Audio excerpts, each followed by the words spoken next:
Bonjour à tous, j'espère que vous allez bien. Ça vous dit quelque chose la rentrée littéraire? Je vais pas vous parler de la rentrée des classes, en tout cas j'espère que ceux qui l'ont faite, ça s'est super bien passé pour eux. Pour ceux qui sont rentrés au travail, peut-être après des vacances, que ça s'est bien passé aussi. Dans tous les cas, moi je vais vous parler d'un autre fait qui est la rentrée littéraire. Est-ce que vous savez ce que c'est? De quoi ça parle? En quoi ça consiste? Depuis quand ça existe? Et pourquoi ça existe finalement? Est-ce que ça nous concerne? Est-ce que ça a un impact sur nos vies de lecteurs?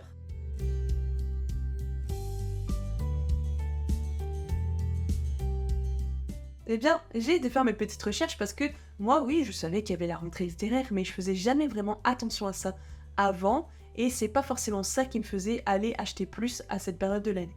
Alors, ce qu'il faut savoir, c'est que la rentrée littéraire, de ce qu'on voit maintenant, c'est un moment qui se passe entre la période de mi-août jusqu'à novembre.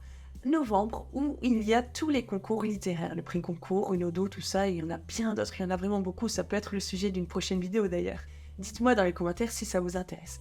Et je fais une petite aparté, mais si jamais vous n'êtes pas encore abonné, n'hésitez pas à le faire, ça m'aidera à faire progresser cette chaîne. Vous voyez, je fais un peu des vidéos différentes sur des thèmes des fois, par exemple les plus belles bibliothèques du monde, les endroits du monde, où il y a des livres qu'on lit plus que d'autres, bref, plein de choses comme ça, des updates lecture. Je reste pas centrée sur mes lectures à moi, j'essaye de faire aussi autre chose. Je reviens à mes moutons et à la rentrée littéraire.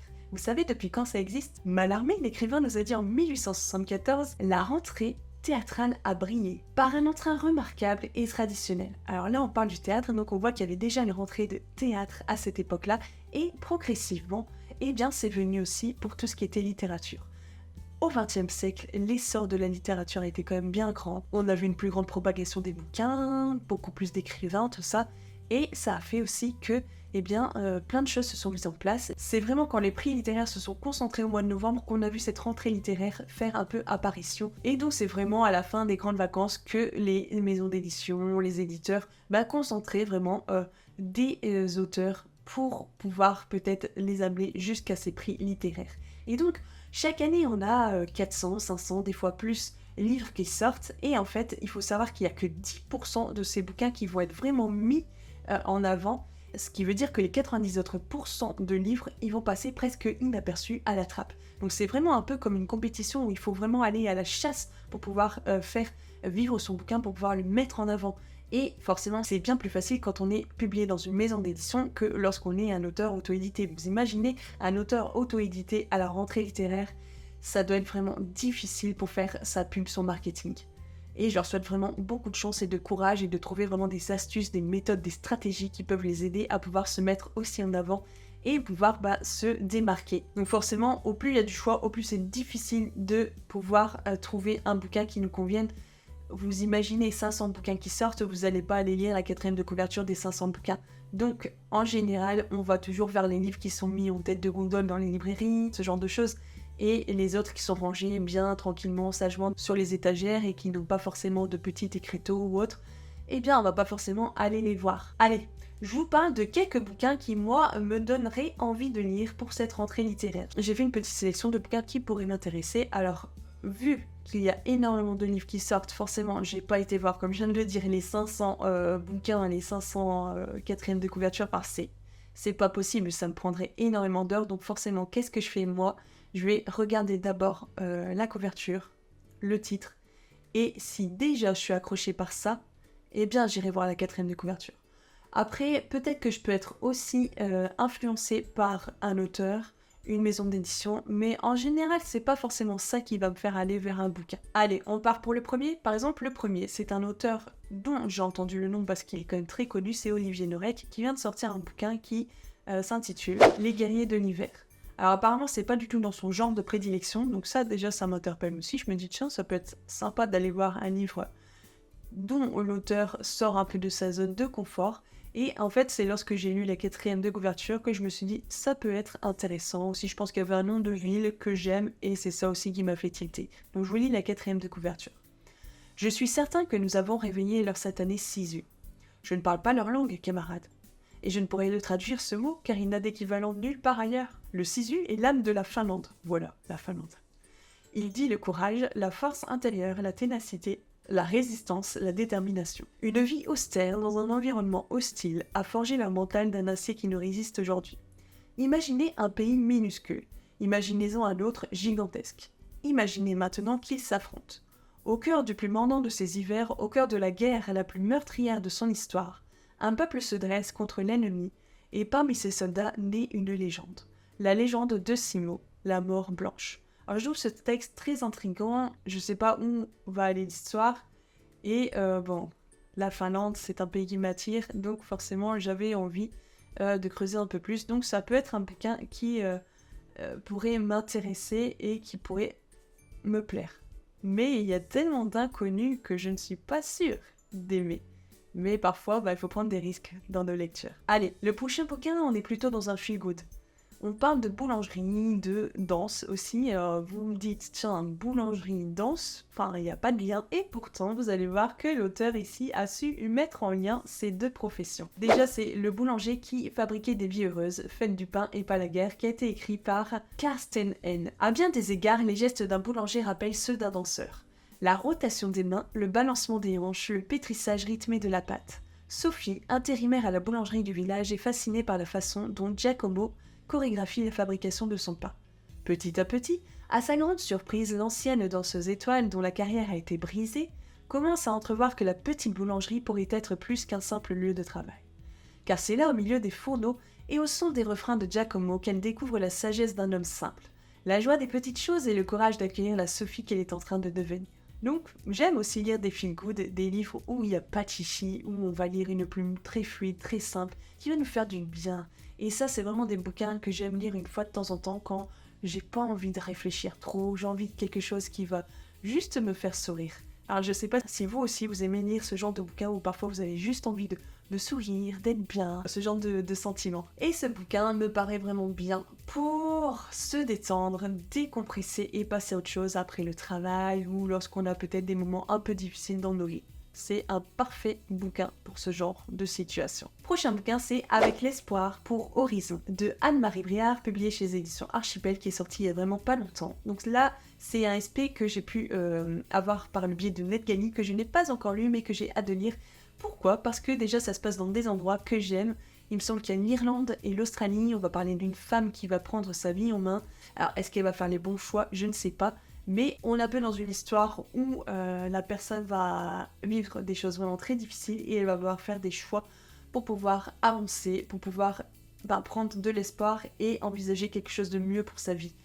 Donc la quatrième de couverture, c'est vraiment ça. Hein. Alors, on est à la fin du 19e siècle, en 1851, donc on est bien en Irlande. Et en fait, il y a eu la maladie de la pomme de terre qui a frappé donc, le pays. Et les paysans crient famine. Hélène et son mari donc peinent à nourrir leurs enfants et ils craignent de perdre leur toit. Touchée par tout ça, elle va choisir l'exil. Elle va donc embarquer dans un navire avec ses enfants pour l'Australie. Et donc là, on ne sait pas si elle a fait le bon choix. Est-ce que c'est bien pour elle de partir là-bas et de tout recommencer à zéro ? Ou est-ce qu'elle n'a pas fait la plus grande erreur de sa vie et peut-être que ça va être encore pire là-bas, on ne sait pas.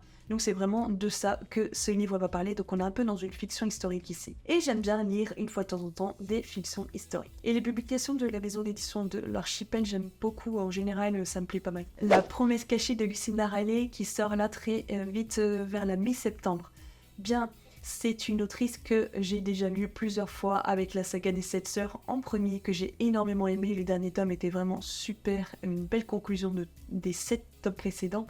Où on avait vraiment des doubles temporalités, on est parti dans plein de pays différents, on avait vraiment beaucoup de choses, du mystère, beaucoup d'histoires de famille, forcément des secrets, et c'était super sympa. Elle a écrit vraiment des livres un peu de genre un petit peu différents, et dans lesquels elle fait beaucoup de double temporalité en général, et c'est sympa parce que, on s'attache beaucoup au personnage, elle a une plume très très fluide, en tout cas moi qui me parle bien et qui me plaît beaucoup en fait. Donc forcément, ce livre m'interpelle aussi. Alors ce livre-là, je ne sais pas si on est dans une double temporalité, mais dans tous les cas, on parle d'une jeune fille qui est à notre époque actuelle, qui réussit bien dans la vie, et en fait, elle va apprendre des choses sur son passé. Elle va apprendre que son passé est lié à une histoire tragique de 2 enfants à l'époque de la Seconde Guerre mondiale en Pologne. Une famille qui a été ravagée par des secrets, et ça, c'est vraiment des thèmes qui sont récurrents chez Lucinda Riley, et que moi j'aime beaucoup, le mystère, la famille, les secrets, des histoires qui durent de génération en génération avec forcément la double temporalité.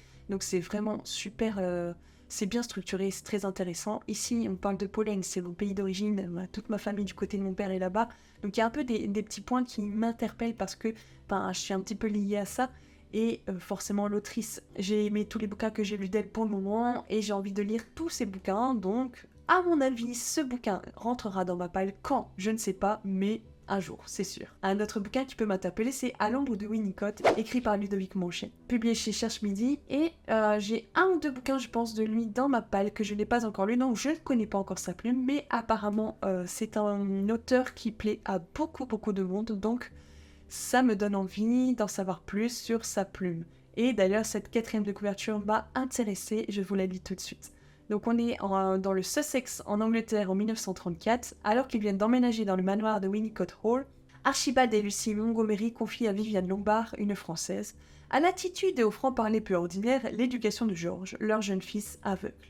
Tandis que la préceptrice et l'enfant apprennent à s'apprivoiser, un doute s'instille peu à peu chez eux comme chez tous les habitants de la vaste demeure, maître des lieux mais aussi le personnel confondu. Une présence invisible ne rôderait-elle pas entre les murs de la vieille bâtisse ?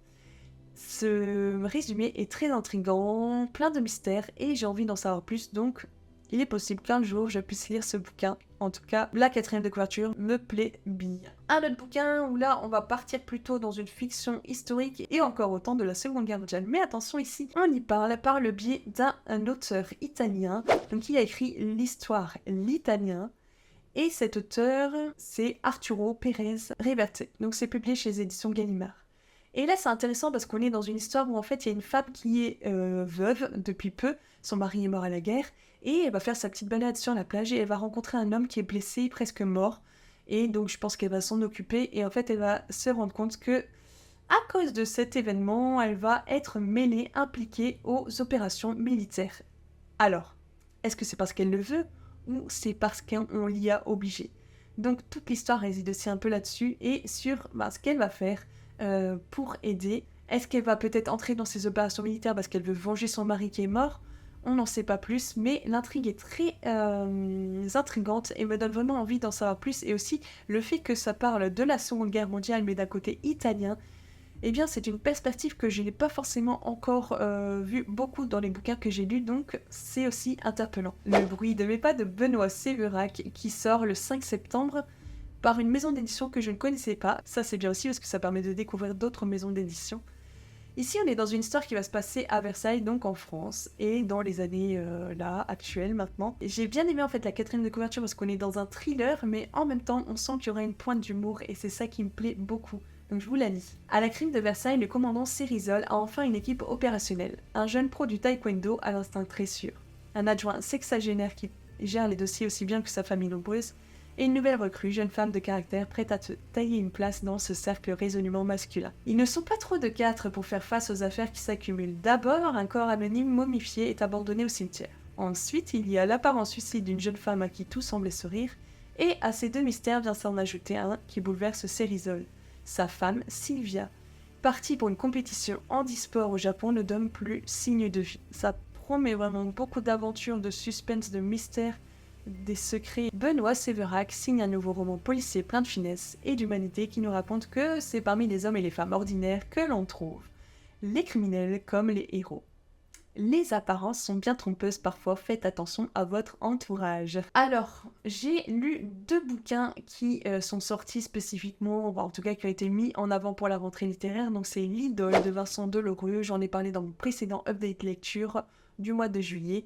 C'est un thriller, un huis clos, qui se passe en France. Donc c'est un auteur français d'ailleurs. Et en fait, on y parle d'un fan et de son idole. Le fan va kidnapper son idole et en fait, toute l'histoire va tourner là-dessus, sur les conversations qu'ils vont avoir l'un et l'autre. Et alors, il y a des scènes qui m'ont... Enfin, je suis pas forcément très sensible, j'aime lire des thrillers, mais là, il y a des scènes qui étaient vraiment très dures. Donc, parfois, j'étais un peu rebutée par ma lecture.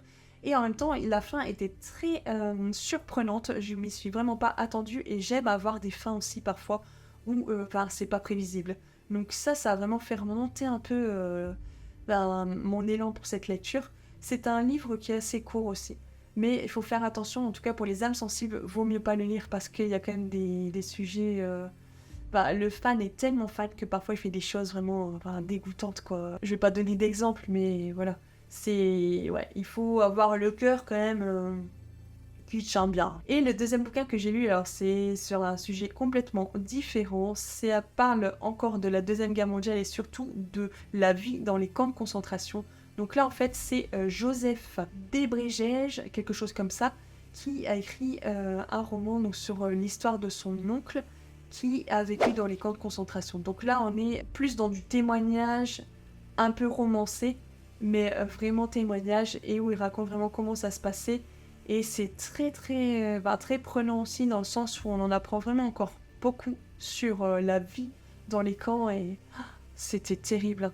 Et comment les gens faisaient pour tenir, l'espoir, comment ils gardaient espoir alors que tout était noir. Le seul petit bémol que je mettrais dans ce bouquin-là, il y a énormément de petites phrases qui sont écrites en allemand, c'est-à-dire que lorsque les soldats disaient des petites expressions, en fait elles n'étaient pas traduites. En tout cas, elles étaient mises en note de fin de bouquin et du coup, il fallait aller à la fin du bouquin. Et moi, comme je l'ai lu en numérique, c'était impossible d'aller à chaque fois à la fin pour voir les traductions. Et pourtant, j'ai appris l'allemand et c'était ma première langue au collège, lycée et j'en ai fait encore un peu à la fac, hein. Mais ouais, donc parfois, ça m'a un petit peu dérangé pour ça. Mais sinon, c'est très instructif, très informatif. Et c'est bien parce que ça fait aussi encore un devoir de mémoire sur ce temps historique qui a été vraiment très traumatisant pour beaucoup de gens et qui peut aussi éclairer un peu les personnes qu'on est nous aujourd'hui et qu'on n'a pas du tout vécu ça, bien pour essayer de ne pas revenir à ça un jour. Et si on terminait par un petit fait insolite, j'ai trouvé une petite histoire qui m'a fait sourire, qui était vraiment sympa. Donc en fait, on est ici dans une histoire de cambriolage. Donc un Italien, ça se passe en Italie, cambrioleur, qui va essayer de dérober des choses donc, dans une maison. Il s'introduit dans la maison, il y arrive et il voit quelques petites choses. Mais sur la table de chevet, il y voit un bouquin et il est intrigué par cette couverture. Donc il va prendre le bouquin, il commence à le feuilleter et en fait il est tellement pris par cette histoire qu'il se met à le lire, il s'affale dans le lit et il va lire. En attendant, quelqu'un a prévenu la police. Et en fait, il faut savoir que cet homme a été appréhendé par la police parce qu'il était en train de lire. Il a essayé de s'échapper mais n'y est pas parvenu. Bon, l'histoire se termine quand même bien parce qu'il y a eu un non-lieu et l'auteur de ce bouquin, Giovanni Nucci, donc qui a écrit ce bouquin Les dieux à 6 heures, l'Iliade à l'heure de l'apéritif. C'est une relecture d'un mythe, donc celui de la guerre de Troie. Donc le cambrioleur a commencé à lire mais il n'a pas terminé le bouquin forcément et donc l'auteur a voulu que cet homme puisse terminer sa lecture, donc il lui a offert un exemplaire de ce bouquin. Et l'auteur cite à la fin, et j'ai vraiment beaucoup aimé sa citation, donc je vous en fais part. Les êtres humains sont imprévisibles. Ils peuvent donc s'introduire par effraction dans une maison pour voler et finir par se faire prendre par un livre. J'ai trouvé ça vraiment drôle et attendrissant en même temps. Alors que pourtant, bon, le début, c'est pas forcément super. Voilà, je vous laisse avec cette petite anecdote qui était vraiment rigolote. Dites-moi dans les commentaires si vous faites vraiment attention à la rentrée littéraire ou peut-être que ça vous parlait même pas cet événement-là. Dites-moi en plus sur votre ressenti, votre position par rapport à ça. Est-ce que vous aimez lire des livres qui sortent à cette période de l'année parce qu'il écrit rentrée littéraire, c'est peut-être mis en avant spécifiquement par les maisons d'édition et parce qu'ils veulent que ce soit des livres qui soient primés finalement lors des prix littéraires? Dites-moi en plus, est-ce que vous en avez lu, est-ce que vous comptez en acheter ou est-ce que vous en avez rien à faire? Vous, ça ne change rien à votre habitude de lecture et à vos habitudes d'achat aussi livresques. Si vous n'êtes pas encore abonné, n'hésitez pas à le faire, ça m'aidera aussi à faire progresser la chaîne, à créer encore plus de contenu, à vous proposer différentes choses. Vous pouvez aller regarder un petit peu la chaîne, vous voyez que je ne fais pas seulement des updates de lecture, je parle pas forcément de livres récents tout le temps parce que moi je n'ai pas forcément aussi les finances pour toujours lire les dernières nouveautés et dans tous les cas il y en a bien trop, comme je disais tout à l'heure, rien qu'à la rentrée littéraire il y a plus de 500 bouquins qui sortent, donc forcément il faut faire des choix aussi.